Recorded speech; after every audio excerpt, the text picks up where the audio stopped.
Boss, ऐसे ही किसी operation को अंजाम नहीं दिया जाता। World politics, situation, timing, equation सबको एक साथ मिलाकर लेकर चलना होता है। खामनेई के खिलाफ ऑपरेशन में भी इजराइल और अमेरिका ने ऐसा ही किया।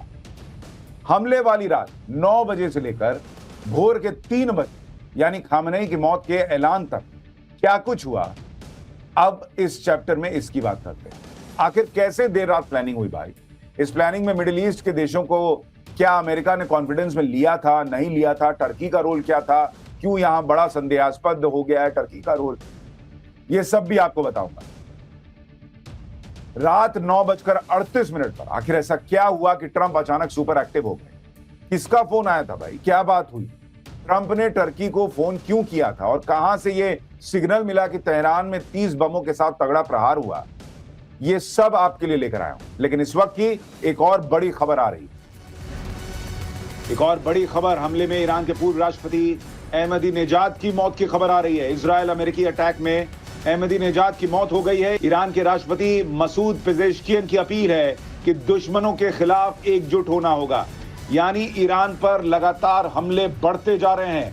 पूर्व राष्ट्रपति अहमदीनेजाद की मौत की खबर आ रही है और राष्ट्रपति मसूद पेजेश्कियन का यह कहना कि अब एकजुट होना होगा, ये सीधा सीधा संकेत कि ईरान कहीं से भी सरेंडर के मूड में नहीं है। ईरान बदला लेने वाला है। ईरान के सुप्रीम लीडर खामेनेई मारे जा चुके हैं। कुछ ही घंटों में ईरान के 47 वर्षों के कट्टरपंथी इस्लामिक इतिहास का एक बड़ा पन्ना पलट जाएगा। ऐसी उम्मीद खुद ईरानियों ने भी नहीं की थी, औरों की तो छोड़िए। लेकिन ऑपरेशन खामेनेई बड़े सधे और सटीक तरीके से अंजाम दिया गया। इसमें भी जो सबसे अहम कड़ी थी वो थी खुफिया इनपुट। CIA यानी अमेरिका की केंद्रीय खुफिया एजेंसी ने इस ऑपरेशन में सबसे अहम भूमिका निभाई। एजेंसी कई महीनों से अयातुल्लाह खामेनेई की गतिविधियों पर नजर रखे हुए थी। 28 फरवरी को रात 9 बजे नेतन्याहू ने डोनाल्ड ट्रंप से हॉटलाइन पर बात की। नेतन्याहू ने ट्रंप को बताया कि टारगेट लॉक है, बताएं क्या करना है। खामेनेई अपने टॉप ऑफिशियल के साथ एक जगह पर है।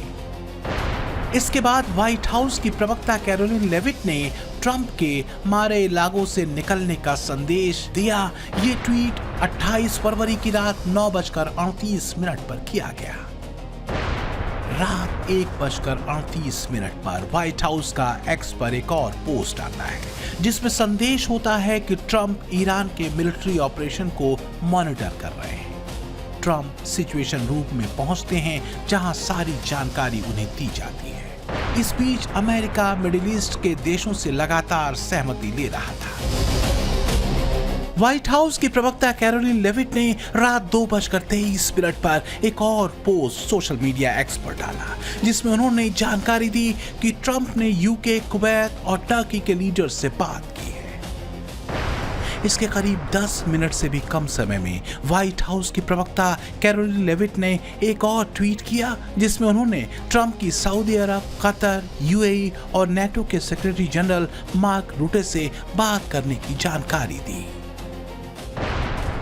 कई इंटरनेशनल मीडिया की रिपोर्ट्स में यह दावा किया गया है कि सऊदी प्रिंस ने ट्रंप को सहमति दी। वॉशिंगटन पोस्ट ने तो यह दावा किया है कि सऊदी अरब के प्रिंस ने इशारा किया, तब ट्रंप ने तेहरान में खामेनेई पर हमले की तैयारी को ग्रीन सिग्नल दे दिया। एक के बाद एक 30 बम पूरे परिसर पर आसमान से बरसे। हर जर्रा, हर कोना जैसे बमों की गर्मी से उबल पड़ा। तेहरान में खामेनेई के हेडक्वार्टर में उस वक्त आयतुल्लाह अली खामेनेई के अलावा मोहम्मद बाकपुर जो IRGC के कमांडर इन चीफ थे वो मौजूद थे। रक्षा मंत्री अजीज नासिर जादेह मौजूद थे। एडमिरल अली शमखानी मौजूद थे जो सैन्य परिषद के प्रमुख थे। इसके अलावा सैयद माजिद मौसावी थे जो IRGC एयर स्पेस फोर्स के कमांडर थे और साथ ही ईरान के उप खुफिया मंत्री मोहम्मद शेराजी भी बैठक में शामिल थे। तभी आसमान से बम बरसाए गए। दुनिया एक बार फिर अनिश्चितता के मोड़ पर खड़ी है। ईरान पर हमले और खामेनेई के मारे जाने के बाद युद्ध के बादल ईरान और मिडिल ईस्ट के दूसरे देशों के बीच छा चुके हैं। ईरान भड़का हुआ है और अमेरिका इजराइल भी उसे चेतावनी दे रहे हैं, पर युद्ध जारी है। रूस यूक्रेन वॉर अभी रुका नहीं है। अफगान पाकिस्तान आपस में भिड़े हुए हैं। तो क्या तीसरे विश्व युद्ध के हालात बन रहे हैं? जीरो हमने इन्वेंट किया, हमने बताया दुनिया को, जहां योग है वहां रोग नहीं। सबसे पुरानी सभ्यता है हमारी। गुलामी से तो और देश भी लड़े भाई, पर आजादी के लिए अहिंसा का रास्ता बस हमारा था। अपने पसीने से जमीन सींचता किसान और घर में घुसकर मारने वाले जवान, बस इसी मिट्टी ने जने। इसके हाथ ने जब थामा जज्बा तो इतिहास रचे।